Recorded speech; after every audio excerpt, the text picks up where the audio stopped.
नमस्कार साथियों। वो नौकरी जिसके लिए आप दिन रात मेहनत कर रहे हैं, वो नौकरी जिसके लिए आपके माता-पिता की आँखों में आपके लिए सपने हैं, उनके सपने को हकीकत में बदलने का आपका जज़्बा है। आप दिन रात मेहनत करते हैं और एक सरकारी नौकरी लेने के लिए आधे नंबर से आप रह जाते हैं।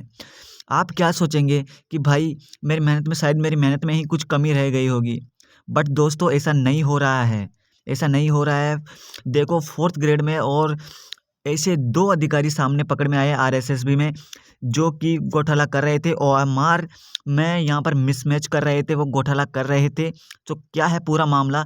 चलिए जानते हैं। एसओजी की बड़ी कार्यवाही की गई है और इसी के साथ में 4th ग्रेड के ऊपर मैं आप लोगों को एक ऐसी न्यूज़ देने वाला हूँ घोटाले के ऊपर में कि आप लोगों के शायद रोंगटे खड़े हो जाए। चलिए दोस्तों शुरू करते हैं यहाँ पर, है ना? सबसे पहले बात करते हैं फेल अभ्यर्थियों को पास किया। देखो 2 यहाँ पर ये ना आरएसएसबी के 2 अधिकारी यहाँ पर एसओजी की गिरफ्त में आए हैं। संजय माथुर सिस्टम एनालिसिस्ट है और प्रवीण गंगवाल ये प्रोग्रामर है आरएसएसबी के। फेल अभ्यर्थियों को पास किया, 38 सरकारी नौकरी लगे, पैसे लेकर 68 के 138 नंबर कर दिए। भाई साहब 5 गिरफ्तार, 60 लाख रुपए जब्त। तो स्पेशल ग्रुप कॉरपोरेशन यानी एसओजी ने बड़ी कार्यवाही को अंजाम देते हुए मार्कशीट में नंबर बढ़ाने वाली गैंग का खुलासा किया है। राजस्थान कर्मचारी चयन बोर्ड आरएसएसबी की तकनीकी प्रमुख सहित 5 लोगों को एसओजी ने अरेस्ट किया है, जो 3 भर्ती परीक्षाओं में फर्जीवाड़ा कर 38 अभ्यर्थियों को सरकारी नौकरी लगा चुके हैं। टीम ने 2 आरोपियों के पास से 60 लाख रुपए और 60 लाख रुपए और डॉक्यूमेंट जब्त किए हैं।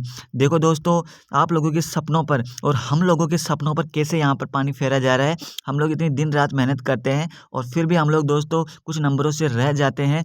तो इसका कारण ये लोग हैं दोस्तों, हमारी मेहनत को ये अंजाम तक नहीं पहुँचने देते हैं। बीच में ही सीटें यहाँ पर जब्त कर ली जाती है।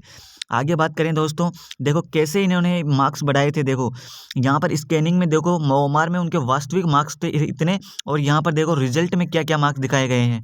जिनके 35 मार्क्स थे उसके 191 191 भाई साहब, 68 थे उसके 160, 56 थे उसके 208 भाई साहब, और जिसके 63 मार्क्स थे उसके 208, जिसके यहाँ पर देखो 2 मार्क्स थे 206 भाई, 2 मार्क्स से 206, और जिसके 2 ढाई मार्क्स थे उसके 190 मार्क्स। भाई कैसे पॉसिबल है? ये क्या सिस्टम है? क्या लगा रखा है दोस्तों? ये किस प्रकार से कैसे पार पड़ेगी हमें, है ना दोस्तों? हम लोगों को ये समझना होगा, सिस्टम को समझना होगा भाई साहब। ऐसे लोगों को कड़ी से कड़ी सज़ा देनी चाहिए, ताकि फ्यूचर में कोई ऐसा कदम उठाने की भी ना सोचे कि इस सरकार को ऐसा यहाँ पर फाइन मारना चाहिए या फिर इनको उम्र कैद की सज़ा देनी चाहिए, सज़ाए मौत देनी चाहिए दोस्तों ऐसे लोगों को, क्योंकि ये युवाओं के भविष्य के साथ खिलवाड़ कर रहे हैं दोस्तों, हमारे साथ खिलवाड़ कर रहे हैं ये लोग। ऐसे लोग, मुझे तो ये खबर सुनते ही भाई ऐसा क्या है, फिर पढ़ाई में मन भी नहीं करता है हम लोगों का, क्योंकि देखो हम लोग पढ़ लिख कर क्या ही कर लेंगे फिर। देखो ऐसे लोगों की सिस्टम इन लोगों के हाथ में है, तो हम लोग क्या ही कर सकते हैं फिर, है ना? तो इस वजह से यहाँ पर दिल दुखता है यार। बात करते हैं आगे। देखो 4th ग्रेड में भी मैं बात करूँ, अब 4th ग्रेड में ध्यान से सुनना तुम लोगों ना। 4th ग्रेड में भी बात करूँ, देखो 155 मार्क्स थे इस भाई के, किसी में मैं किसी के पटे इंडिविजुअल बात नहीं कर रहा हूँ। देखो मैं ऐसे एग्जांपल के थ्रू बात कर रहा हूँ। 155 मार्क्स थे और देखो 155 मार्क्स थे भाई, इसका आराम से सिलेक्शन हो रहा था, कोई रोकने वाला नहीं था, कोई इसका सिलेक्शन रोकने वाला नहीं था। बट देखो इसके भाई के नॉर्मलाइजेशन करने के बाद में जो मार्क्स है वो 147 147 मार्क्स ही रह गए हैं। अब क्या इसका सिलेक्शन हो पाएगा? नहीं, शायद नहीं हो भी जाए और नहीं भी जाए। अब इसकी प्रोबेबिलिटी भी बन गई है, इसकी प्रोबेबिलिटी में आ गया है। बट पहले ये सिक्योर था, 100% श्योर था कि मेरा सिलेक्शन कोई रोकने वाला है ही नहीं। 155 मार्क्स थे भाई के। बट देखो इसी प्रकार से यहाँ पर नीचे देख सकते हो आप लोग, इसी प्रकार से यहाँ पर ये डिक्रीमेंट देखने को मिला है। अब दोस्तों आपकी क्या गलती थी भाई?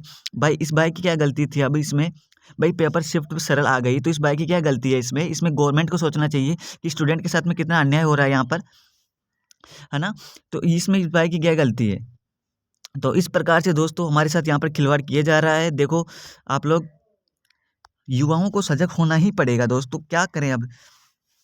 218 में से अब युवा पढ़े कि ये इन लोगों पर ध्यान दे, ऐसे फर्जीवाड़े पर ध्यान दे कि युवा पढ़ने में ध्यान दे? क्या करे युवा? इनको तो सिस्टम से बाहर निकाल फेंकना चाहिए, ऐसे लोगों को सिस्टम में यहाँ पर देना ही नहीं चाहिए। देखो गलत सरकार में हुई सुपरवाइजर लैब कृषि पर्यवेक्षक भर्ती में फर्जीवाड़े का खुलासा। यहाँ पर लैब असिस्टेंट में और कृषि पर्यवेक्षक भर्ती में फर्जीवाड़ा हुआ था गहलोत सरकार के टाइम पर। 2018 में हुई थी भर्तियाँ, -6 वाले के 265 अंक नंबर बढ़ाए, फेल को मेरिट में लाए। भाई साहब, फेल स्टूडेंट को मेरिट में लाया जा रहा है। खतरनाक लेवल पर यहाँ पर ये दलाली का मामला सामने है दोस्तों। एसओजी ने पकड़ा है, 2019 में पकड़ा था। 61 लाख रुपए और 3 भर्तियों ओएमआर बरामद हुई थी। हालांकि देखो यहाँ पर देख सकते हो आप, ओएमआर में फर्जीवाड़ा नंबर बढ़ाए। देखो यहाँ पर देखो, यहाँ पर देख सकते हो, देखो ओएमआर में नंबर कितने बढ़ाए गए थे। देखो अंतर 265, 204। भाई जिसके 0 माइनस में मार्क्स थे ना, देखो -6 मार्क्स, उसके 265। यहाँ पर इस प्रकार से इस लेवल की यहाँ पर धांधली की गई है कि हम स्टूडेंट का पढ़ाई के ऊपर से विश्वास ही उठ जाए, इस लेवल की धांधली की गई है यहाँ पर। बट अब कर भी कह सकते हैं दोस्तों। बाकी आप लोगों की क्या राय है कमेंट बॉक्स में मुझे ज़रूर बताना। बाकी मिलते हैं नेक्स्ट वीडियो में। धन्यवाद साथियों।